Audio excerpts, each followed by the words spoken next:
Assalamualaikum warahmatullahi wabarakatuh. Para sederek ingkang minulya, di antara masyarakat Jawa, siapa yang tidak pernah mendengar nama Raden Ngabei Ronggowarsito? Beliau adalah seorang pujangga yang cukup terkenal dari Keraton Surakarta. Di antara salah satu karyanya yang cukup terkenal adalah Serat Kolotido. Mengapa karya ini cukup dikenal? Sebab Serat Kolotido ini oleh sebagian masyarakat Jawa dianggap sebagai salah satu karya yang mengandung ramalan Ronggowarsito tentang masa depan. Bukan itu saja, melalui karya ini Ronggowarsito diklaim telah memperkenalkan istilah dan konsep zaman edan disertai dengan pertandanya. Namun, benarkah Selat Kolotido ini adalah sebuah naskah ramalan? Lantas apa yang dimaksud dengan zaman edan itu sendiri?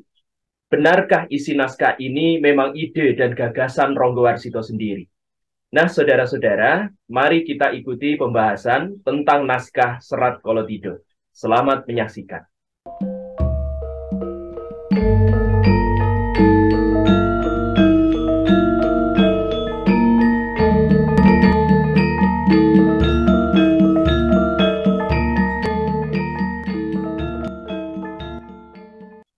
Ronggowarsito adalah seorang penyair dan sastrawan Jawa yang lahir sekitar abad 19.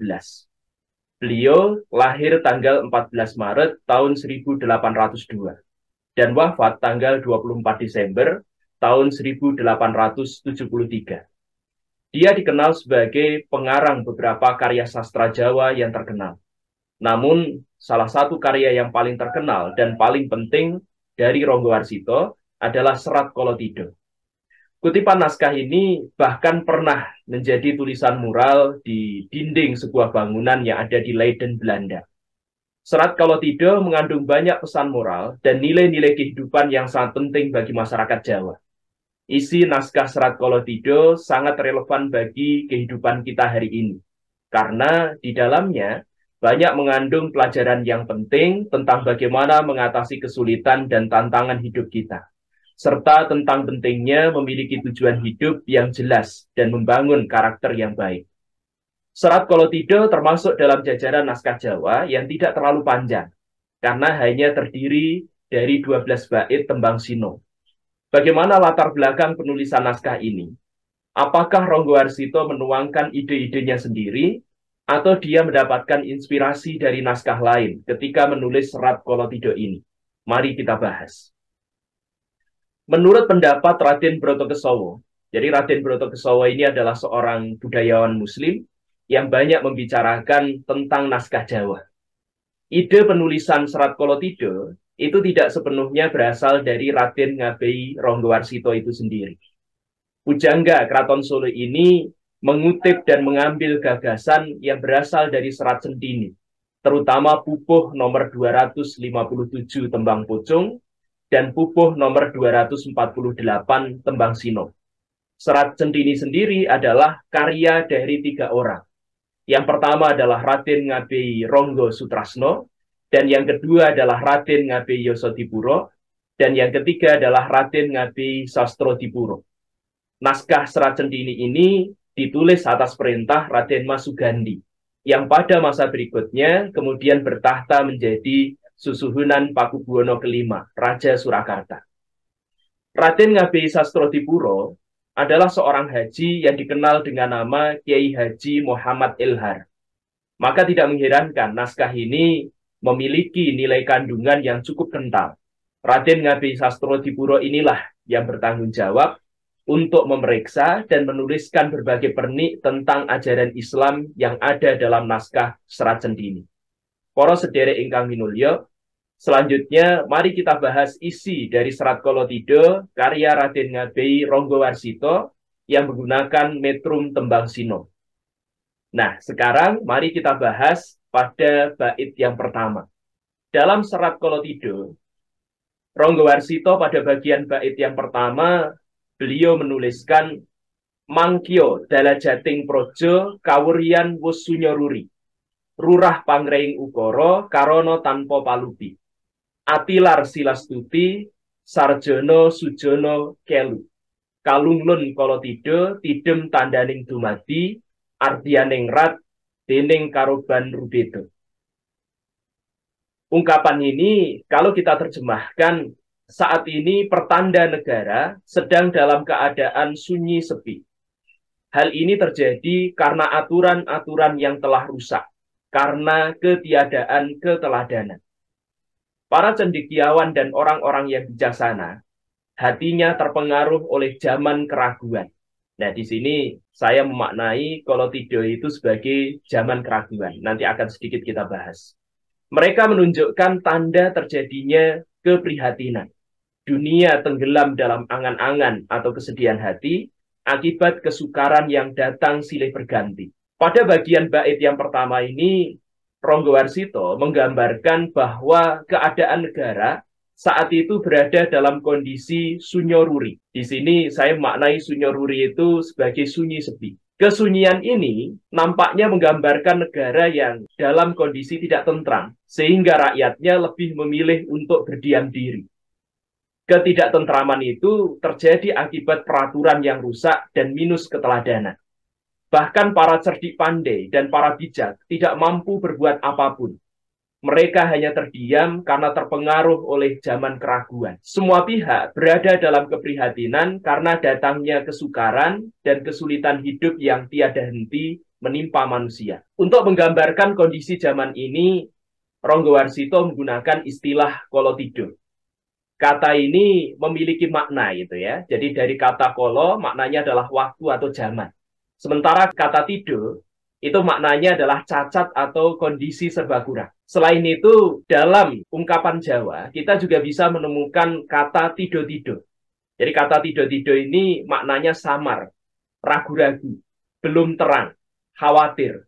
Jadi merasa khawatir. Nah, di sini makna kolotido saya serahkan saja kepada para pemirsa.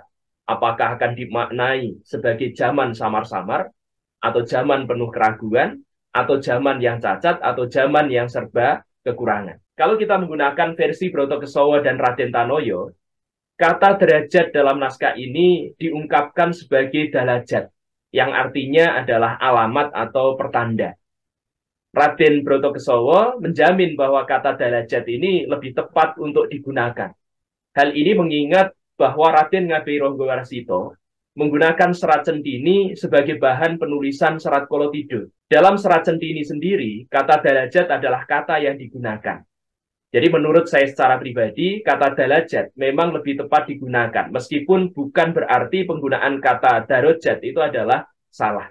Nah, dalam naskah yang saya miliki, yang ada dalam koleksi saya sendiri, yaitu naskah yang dikeluarkan oleh Ki Patmo Susastro, justru menggunakan kata darojat, jadi darajat itu ya, jadi tidak menggunakan kata dalajat. Nah, para pemirsa sekalian, selanjutnya kita akan mulai membahas bait yang kedua. Ratune Ratu Utomo, patiye patih linuweh, para nayaka tias raharjo, panekare becik-becik parandene tandadi, paliasing kala bendu, malah sangkin andodro rubedo kang reribeti, bedo-bedo ardane wong sanagoro. Jadi raja yang saat itu berkuasa adalah raja yang utama. Patihnya adalah orang yang memiliki kelebihan. Para pejabatnya memiliki hati yang jujur. Para panekarnya, jadi panekar ini semacam menteri kecil atau menteri negara gitu ya. Para panekarnya baik-baik. Namun demikian, hal itu tidak menjadi syarat penolak zaman kolobendu. Justru kesukaran dan kesengsaraan semakin berkembang menjadi penghalang. Warga satu negara justru memperturutkan beragam perilaku angkara murka. Nah, dalam bagian bait yang kedua ini, Ronggo Warsito menjelaskan bahwa kekacauan negara itu bukan terjadi akibat kepemimpinan yang tidak cakap. Jadi pemimpinnya adalah pemimpin yang utama. Jadi Ratune Ratu Utomo. Raja yang berkuasa adalah raja yang utama. Lantas apa penyebab kekacauan yang terjadi dalam negara? Jadi saat itu negara berada dalam zaman kolobendu. Sebaik apapun kepemimpinan yang memegang kendali pemerintahan, maka tidak akan mampu memperbaiki kondisi yang telah terjadi. Lantas apa yang dimaksud dengan zaman kolobendu itu? Kalau kita menggunakan naskah Serat Centini jilid yang ketiga, pupuh ke-256, dalam tembang gambuh bait yang ke-44. Jadi zaman kala bendu itu digambarkan sebagai kaping 4 aranipun. Zaman kala bendu werdinipun estu zaman bebendu wahono negi. Keh jalmo sulayeng rembug dumadyo prang lair batos. Yang keempat adalah bernama zaman kala bendu. Jadi zaman kala bendu artinya benar-benar zaman kutukan. Jadi di sini kemudian estu zaman bebendu wahono negi. Jadi zaman kala bendu itu adalah zaman bebendu. Kata bebendu itu sendiri maknanya adalah azab, laknat, kutukan, hukuman, atau siksaan. Di mana manusia saling bertengkar dan terjadi perang lahir dan batin. Jadi kalau kita memaknai gitu ya, makna dari zaman kala bendu itu sendiri berarti merupakan zaman yang di dalamnya muncul kutukan. Jadi kutukan ini berasal dari Yang Maha Kuasa. Nah, Ronggo Warsito dan penulis Serat Centhini nampaknya menyalahkan zaman kala bendu ini sebagai penyebab semua kekacauan yang terjadi. Tentu saja sebagai pujangga, mereka tetap menjalankan fungsinya dalam sastra pujo, di mana melalui karya sastra, para pujangga ini harus menjaga kewibawaan raja dan kerajaan. Tidak mungkin dalam sebuah karya seorang pujangga, secara terang-terangan mereka akan merendahkan wibawa raja dan pemerintahan negaranya. Karena hal itu adalah sebuah pantangan. Jadi mereka tidak mungkin melakukan hal itu. Namun apakah ketika Ronggo Warsito memilih ide yang berasal dari Serat Centhini untuk dimasukkan ke dalam karyanya, maka itu berarti secara tersamar saat itu Ronggo Warsito sedang menyindir raja yang berkuasa, yakni pada masa itu berarti adalah Susuhunan Pakubuwono yang ke-9. Mengingat hubungan Ronggo Warsito dengan Raja Surakarta saat itu sebenarnya dalam kondisi kurang baik. Pakubuwono ke-9 kurang menyukai Ronggo Warsito. Sebab sang pujangga adalah anak dari Mas Pajangsworo. Jadi Ronggo Warsito itu adalah anak dari Mas Pajangsworo. Yang dianggap, jadi ayah dari Ronggo Warsito ini telah menyebabkan Pakubuwono ke-6 dibuang ke Ambon oleh Belanda sampai menemui ajalnya. Mas Pajangsworo dalam versi Belanda, dia dikatakan telah membocorkan rahasia tentang dukungan Pakubuwono ke-6 terhadap perjuangan Pangeran Diponegoro melawan Belanda. Nah, Pakubuwono ke-6 ini adalah ayah dari Pakubuwono ke-9. Jadi di sini kita bisa melihat itu ya, kenapa kemudian Pakubuwono ke-9 kurang menyukai Ronggo Warsito. Tentu saja sulit untuk memastikan hal ini, karena jelasnya gitu ya, ide dari bait kedua yang ada dalam Serat Kolothido ternyata berasal dari Serat Centhini, jilid ketiga, pupuh ke-248 Tembang Sinom, bait yang ke-22. Dan jilid keempat, pupuh ke-257 Tembang Pocong, bait yang ke-36.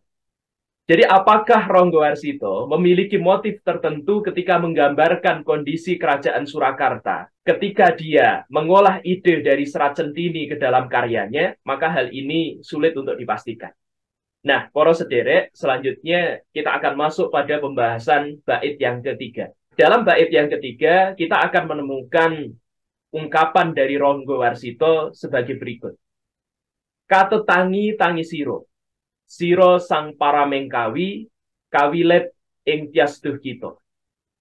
Kataman ing reh wirangi, dening upaya sandi, sumaruno anarawung, pangimur manuhoro, met pamrih, melek pakoleh, temasuko ing karso kurang weweko. Sang paramengkawi di sini Paromo Ingkawi, jadi orang yang bisa memahami aspek kebahasaan. Jadi di sini Paramengkawi ini bisa kita maknai sebagai pujangga. Sang Paramengkawi terbit tangisnya. Kenapa dia menangis? Karena tertawan oleh kesedihan hati.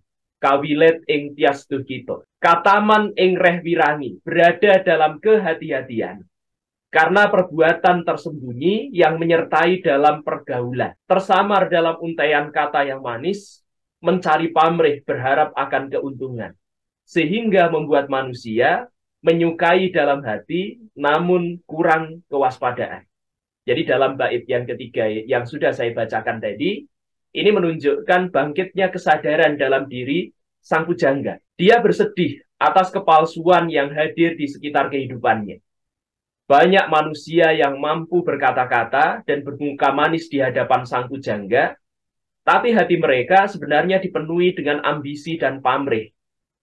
Mereka bahkan bisa menghancurkan orang lain secara diam-diam untuk memuluskan rencana yang dimilikinya sendiri. Nah, pada bagian ini ada pesan yang kuat bahwa manusia hendaknya mampu membaca situasi dan kondisi, sehingga manusia tidak akan kehilangan kewaspadaan. Sebab jika sampai terjerumus, maka hanya akan menyebabkan penyesalan yang mendalam. Nah, para sederek, kita selanjutnya akan melanjutkan pembahasan kita ke bait yang keempat. Jadi dalam bait yang keempat ini, Ronggowarsito itu kemudian menulis, kasok karoban pawarto, bebaratan ujar lamis, pinudyo dadio pangarso. Terlalu banyak memperoleh berita. Berita yang berasal dari kabar angin yang penuh dengan kemunafikan. Bahwa akan ditunjuk menjadi seorang pejabat. Wekasan malah kawuri, akhirnya justru tersingkir. Yen pinikir sayekti munda opo anengayun. Jika direnungkan dengan sungguh-sungguh, bertambah apa sih sebenarnya menjadi pejabat itu? Andeder kaluputan siniram Banyulali. Lamun tuwuh dadi kekembanging beko. Hanya menebar kekeliruan dan menyiram air kealpaan. Jadi menjadi lupa. Atau memiliki sifat lupa. Jika tumbuh hanya akan berbunga kerumitan. Jadi dalam hal ini Ronggowarsito mengungkapkan bahwa terlalu banyak berita yang dia dengar. Namun berita-berita itu berasal dari mulut-mulut yang penuh dengan kepalsuan. Bahwa dirinya akan ditunjuk menjadi seorang pejabat, tapi justru akhirnya tersingkir. Jika direnungkan dengan sungguh-sungguh, jadi Ronggowarsito itu kemudian berpikir, jika dia merenungkan sungguh-sungguh, apa sih kegunaan atau fungsi ketika menjadi seorang pejabat?